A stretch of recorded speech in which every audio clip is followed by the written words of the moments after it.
चलो देखो question number 76 देखते हैं, ठीक है ना। तो यहाँ पे क्या पूछा गया है, rate of reaction and rate constant और सेकेंड ऑर्डर है यार, है ना। तो कितनी बार बताया जाता है कि रेट का तो यूनिट होगा यार मोल पर लीटर पर सेकेंड, ठीक है ना, मोल पर लीटर पर सेकेंड, मोल और बटा में लीटर और साथ में सेकेंड हो जाएगा ये, ठीक है। इधर तो कोई टेंशन है नहीं बेटा ना। अब बात करते हैं रेट कांस्टेंट का, ठीक है ना।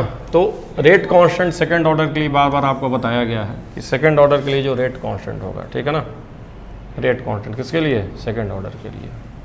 रेट कांस्टेंट सेकंड ऑर्डर के लिए जो होता है वो क्या होता है, मोल की पावर -1 और साथ में क्या होता है लीटर और साथ में क्या होता है सेकंड की पावर -1। तो ये हो गया है ना, मोल पर मोल लीटर सेकंड की पावर -1। तो पहला सही आंसर है ना, आसान सवाल था। चलो अब आगे देखते हैं। लिखा है कि लोएस्ट फ्रीक्वेंसी, तो देखो एनर्जी किसके प्रोपोर्शनल होता है, फ्रीक्वेंसी के, ठीक ना।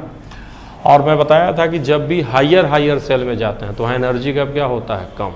तो हायर सेल में एनर्जी गैप कम, लोअर सेल में एनर्जी गैप ज़्यादा। तो देखो ये हायर है यार, दोनों हायर है। 3 से 8 में जाओगे तो वहाँ हायर सेल है तो एनर्जी गैप मिनिमम, तो फ्रीक्वेंसी भी मिनिमम। तो ये हो जाएगा। बाकी देखो सब हायर सेल है, ठीक है ना। लोअर है मतलब 1 से 2 है या फिर 2 से 1 है, 4 से 1 है, ठीक है ना। तो ये सब लोअर है। जब 1 में आ रहा है ना तो लोअर सेल में एनर्जी गैप ज़्यादा होता है, हायर में कम होता है, बताया गया है ये। चलिए अब 78 में कह रहा है कि इंथैल्पी ऑफ एटमाइजेशन दोनों का दिया हुआ है।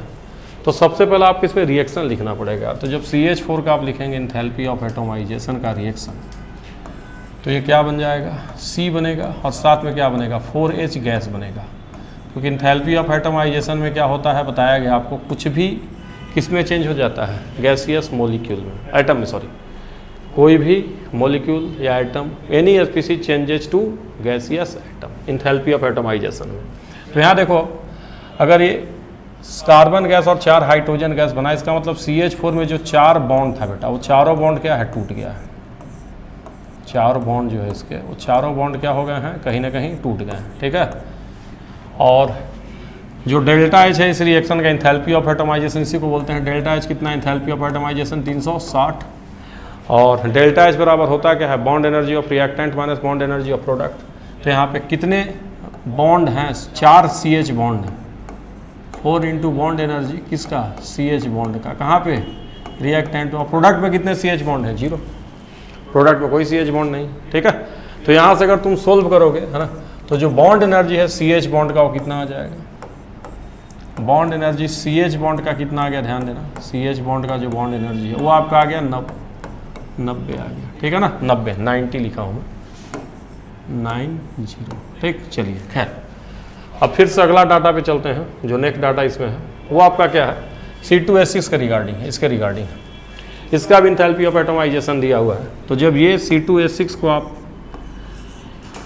ले जाएंगे, चेंज करेंगे, तो ये किस में चेंज हो जाएगा, गैसियस एटम में। 2 बार कार्बन का गैसियस एटम बनेगा, 6 बार हाइड्रोजन का गैसियस एटम बनेगा, ठीक है ना। तो डेल्टा H कितना हो गया जरा मुझे बताइए, 620। इंथैल्पी ऑफ एटमाइजेशन दिया इस रिएक्शन का, और किसके बराबर होगा। तो अब देखो यहाँ पे कितने बॉन्ड होंगे, तो कार्बन कार्बन के कितने बॉन्ड होंगे, जो बॉन्ड एनर्जी है किसका, कार्बन कार्बन का, कितना हो जाएगा, 2 बार होगा बेटा। क्यों, यहाँ इसका स्ट्रक्चर बनाओ C2H6 का, गलत कर दिए हैं, 1 बार बॉन्ड होगा बेटा, गलत किए हैं अभी। देखो स्ट्रक्चर बनेगा ना, 1 ही बॉन्ड है कार्बन कार्बन का ना, सॉरी। तो 1 बार बॉन्ड एनर्जी किसका है, ये कार्बन कार्बन बॉन्ड का। और 6 बार कौन सा बॉन्ड है, कार्बन हाइड्रोजन बॉन्ड 6 बार है ना। साथ में क्या हो जाएगा ये, है ना, +6 इंटू बॉन्ड एनर्जी किसका, कार्बन हाइड्रोजन बॉन्ड का, ठीक है, ये हो गया। और ये किधर बॉन्ड होगा, रिएक्टेंट। और प्रोडक्ट में कितने बॉन्ड है, 0 बॉन्ड है। तो ये ना इस रिएक्शन का डेल्टा H दिया हुआ है, और डेल्टा H बराबर क्या होता है, bond energy of reactant minus bond energy of product. और यहाँ पे कितने हैं, 1 कार्बन कार्बन बॉन्ड और 6 hydrogen bond, carbon hydrogen bond. Product में कोई बॉन्ड ही नहीं है, सब एटम बन चुका है। और इसकी वैल्यू ऑलरेडी आप निकाल चुके हैं, कितना आपने निकाला है, 90, है ना। अब यहाँ से इस वैल्यू को ले आके घटा दीजिए, है ना। तो 620 और माइनस कितना आ जाएगा, 9 छक 54, 540। यही क्या आ जाएगा बेटा, बॉन्ड एनर्जी। किसकी बॉन्ड एनर्जी आ गई है, किसकी बॉन्ड एनर्जी आ गई, कार्बन कार्बन बॉन्ड की। ठीक ना, हो गया, सोल्व कर लीजिए, 80 आ जाएगा ना। अब अगला क्वेश्चन क्या दिया हुआ है देखिए, solubility product of MgOH hall twice दिया हुआ है बेटा, है ना। Eight which pH Mg plus ion will start precipitating in form, है ना, और इसमें 0.10 मैग्नीशियम +2 है। तो प्रिसिपिटेशन तब होता है बेटा जब KSP किसके बराबर हो जाए, आयनिक प्रोडक्ट के बराबर हो जाए। जब KSP आयनिक प्रोडक्ट के बराबर होगा तो प्रिसिपिटेशन जस्ट स्टार्ट होता है, और ज़्यादा जैसे ही हो गया आयनिक प्रोडक्ट अगर KSP से क्या हो गया, ज़्यादा हो गया, तो प्रिसिपिटेट हो जाएगा। स्टार्ट होने के लिए जस्ट चाहिए, यहाँ से जस्ट शुरू होता है फिर धीरे धीरे होने लगता है। अब आयनिक प्रोडक्ट जो KSP अगर तुम कितना है, कितना दिया MgOH हॉल ट्वाइस का, तो 1 × 10⁻⁻11 है बेटा। और आयनिक प्रोडक्ट क्या लिखोगे इसका, तो Mg+2 लिखोगे, और साथ में क्या लिखोगे बेटा, OH- का स्क्वायर लिखोगे, यही नहीं लिखोगे। 2 आयंस हैं MgOH हॉल ट्वाइस में, कौन कौन आयन है, Mg+2 आयंस है और OH- आयन है, तो उसी का प्रोडक्ट Mg+2 OH-, ठीक है। अब ये वैल्यू देखो कितना दिया है, Mg+2 कितना दिया, जरा यहाँ ध्यान देना, 10⁻³ दिया है बेटा, है ना, देखो जी ये दिया हुआ है। तो यहाँ से इसको कटाओ बेटा, तो जो OH- है उसको देखो हमें रूट भी लेना पड़ेगा, तो OH कितना आ जाएगा, 10⁻⁻4। दिस इम्प्लाई दैट POH कितना आएगा बेटा, 4, एंड pH कितना आएगा बेटा, 10। समझ गए कि नहीं समझ गए, ये हाल चाल है बेटा, ठीक ना। ये सवाल था 79। आगे चलते हैं। डूमा मेथड का सवाल है, 0.25 ग्राम कौन सा ऑर्गेनिक कंपाउंड है, 40 ml नाइट्रोजन गैस है, और कितना टेम्परेचर है, और आपका लिखा है प्रेशर कितना दिया हुआ है, 725 mmHg होना चाहिए था, और एक्वस टेंशन पानी का कितना है बेटा, 25 है ना।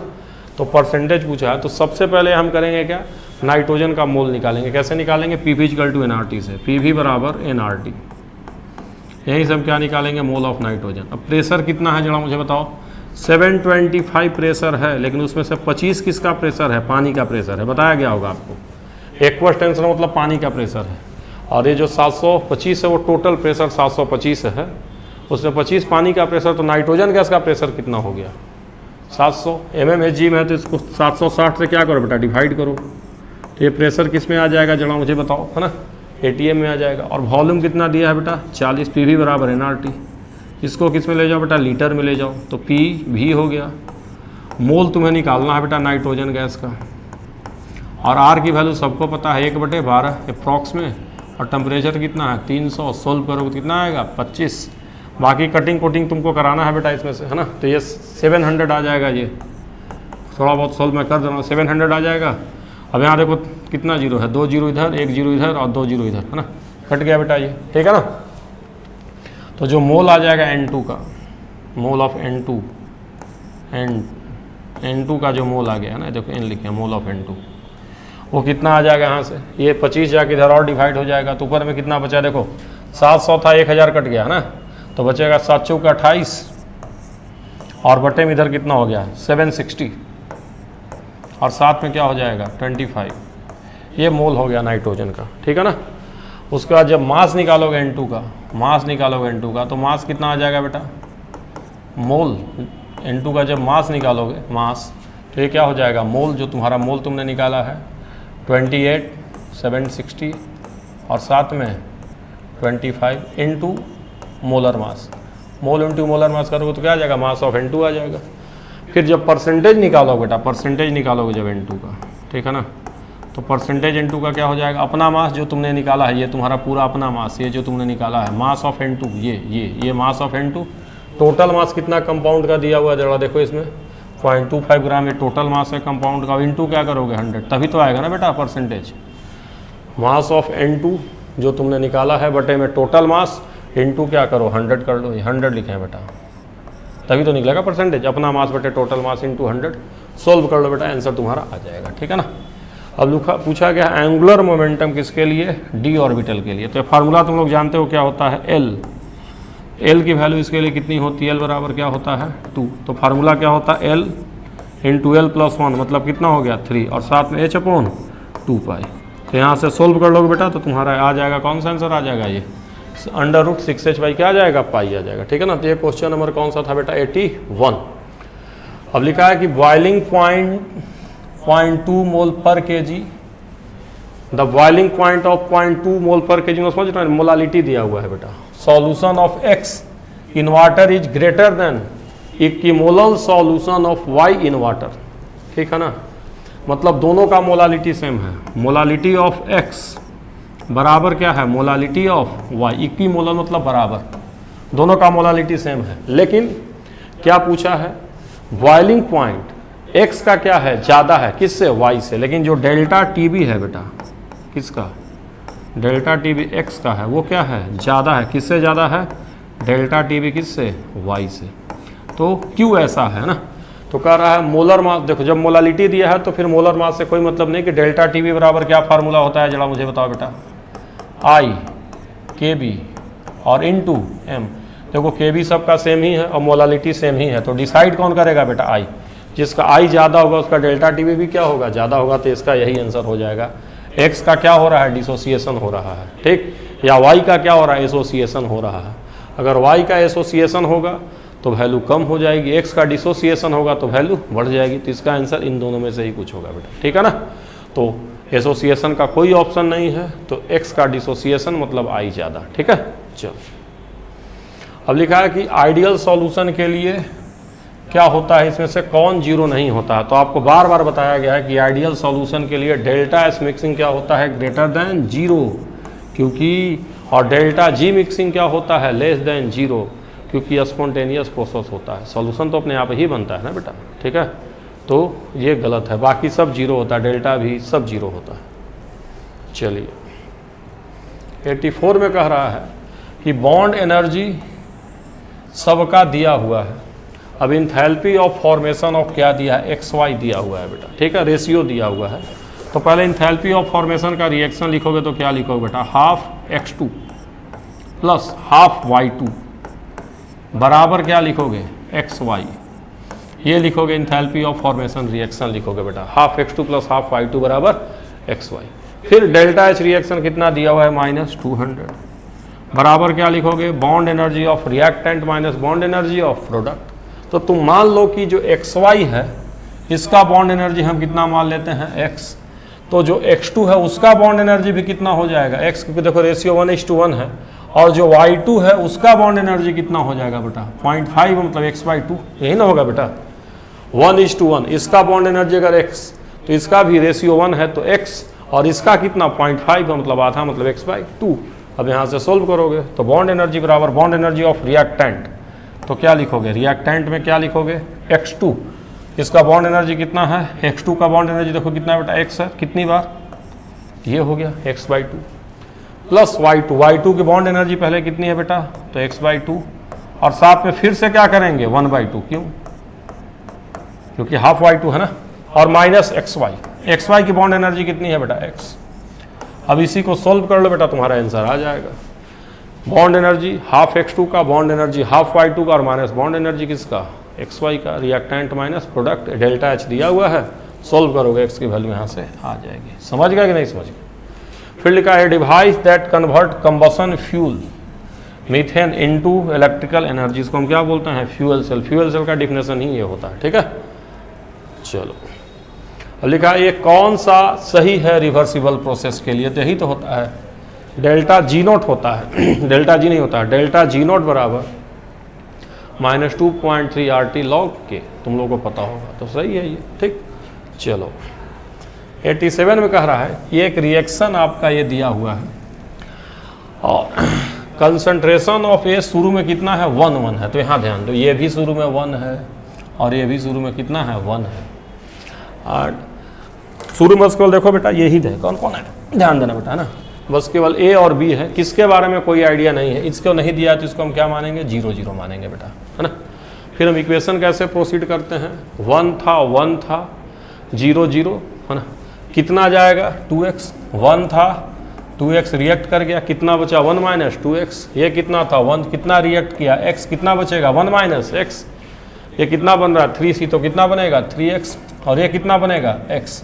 क्या पढ़ोगे, 1 था 2x गया, 1 - 2x बचा, 1 था x गया, 1 - x बचा, 3x बचा, x बचा। ये सब हो गया बेटा, ठीक है। अब हम लोग को क्या करना है बेटा, है ना, जब डी की वैल्यू कितना हो जाए 0.25 हो जाए, है ना। डी मतलब देखो यही है बेटा, यही डी है। डी को हमने माना था कितना बन रहा है x, इसी की वैल्यू जब कितनी हो जाए 0.25 हो जाए, तो आपको क्या निकालना है, इक्विलिब्रियम कंसंट्रेशन का एक्सप्रेशन निकालना है। तो देखो 1 था, 2x गया, 1 माइनस 2x बचा, 1 था बी, एक बी रिएक्शन करा तो 1 था, x गया तो 1 माइनस x बचा इक्विलिब्रियम पे, 0 था 3x इक्विलिब्रियम पे बना, x बना इक्विलिब्रियम पे, x की वैल्यू 0.25 दी हुई है। तो अगर ये x की वैल्यू हर जगह हम रखेंगे, जैसे 1 माइनस 2x रखेंगे तो वैल्यू ये कितनी हो जाएगी बेटा 0.5, x की वैल्यू रखो ना, है ना। यहाँ रखोगे तो वैल्यू कितनी हो जाएगी, एक x की वैल्यू पॉइंट क्या रखो 25 रखो, घटाओ तो 1 माइनस x मतलब 0.75। यहाँ 3x है तो इसकी वैल्यू भी कितनी हो जाएगी बेटा 0.75, और डी देवे किया है। अब Kc बराबर क्या होता है बेटा, प्रोडक्ट बटे रिएक्टेंट। तो प्रोडक्ट कितना नहीं है तो बताओ, 0.75 कौन है, ये वाला, और कितनी बार 3 बार, साथ में डी वाला कितना है 0.25 कै बार, 1 बार, और बटे में रिएक्टेंट। तो ए वाला कितना है 0.5 कै बार, 2 बार, साथ में कौन है बी वाला है कितना 0.75। तो बस यही ऑप्शन चेक कर लो बेटा आप, है ना। देख लो प्रोडक्ट में क्या होना चाहिए, ये होना चाहिए 3 बार, साथ में गुना में ये होना चाहिए, रिएक्टेंट में ये 2 बार, और 1 बार से डिवाइड होना चाहिए। तो यही ऑप्शन सही है बेटा, ठीक है ना। तो डिवाइड को बेटा वैसे कर दिया है। चलो फर्स्ट ऑर्डर का ग्राफ कौन है, तो फर्स्ट ऑर्डर का ग्राफ यही तो है ना बेटा। फर्स्ट ऑर्डर का हाफ लाइफ इनिशियल कंसंट्रेशन पे डिपेंड नहीं करता, बाकी जगह तो डिपेंड कर रहा है, यही होगा। चलो आगे, 1 mole of completely burn to carbon dioxide and water, तो weight of carbon dioxide formed is about, है ना। देखो बेटा इसका 1 मोल है, क्या मोल 1 मोल, और रिएक्शन ही बैलेंस है। एक्चुअली मैं बैलेंस रिएक्शन नहीं देना चाहता था बट चलो दे दिया गया है। तो 1 मोल से कै मोल बन रहा है जरा मुझे बताओ तो, 2 मोल। 2 मोल का वजन कितना आ जाएगा बताओ बेटा 88 ग्राम। तो लड्डू सवाल है ना, एक आध सवाल बहुत आसान आता है तो दे दिया गया है। चलिए यहाँ लिखा 12 gram magnesium will completely react with acid to give. तो जो मैग्नीशियम है किसी भी एसिड से तुम रिएक्शन कराओ, है ना, सब जगह सेम आएगा। मान लो हमने HCl से रिएक्शन कराया तो क्या बनेगा यहाँ पे, हाइड्रोजन गैस बनेगा। कितनी बार, 2 बार, है ना। तो खैर ये इंपॉर्टेंट नहीं है, अगर यहाँ H2SO4 रहता तो 1 मोल H2SO4 रहता और यहाँ क्या है H2 बनता। लेकिन बात यह है कि एक मैग्नीशियम से क्या बनेगा, 1 H2 बनेगा, है ना। अगर ये 1 मोल रहेगा तो हाइड्रोजन गैस भी क्या मोल बनेगा, 1 मोल ही बनेगा, ठीक है ना बेटा। 1 मोल Mg से क्या बनेगा, 1 मोल हाइड्रोजन गैस बनेगा। तो मैग्नीशियम तुम्हारे पास 12 ग्राम है, 12 ग्राम मतलब क्या मोल हुआ बेटा, हाफ मोल। तो ये भी क्या मोल बन जाएगा, हाफ मोल। समझ गया नहीं समझ गया। इक्विवेलेंट से भी कर सकते हो, इसका एक इक्विवेलेंट तो उसका एक इक्विवेलेंट, तो वहाँ से भी बन जाएगा, ठीक है ना। बट सिंपल रिएक्शन है तो बैलेंस करके कर सकते हो। और देखो इस तरह का कोई रिएक्शन है ना, कोई एसिड नहीं दिया है तो कोई भी एसिड के लिए काम करो कर ही जाएगा, ठीक है ना। कि जनरल कोई एसिड की बात किया तो किसी के लिए काम करेगा तो HCl के लिए भी काम करेगा, ठीक है ना बेटा। तो ये तुम्हारा पेपर था, इसका डिस्कशन हमने कर दिया है, ठीक है।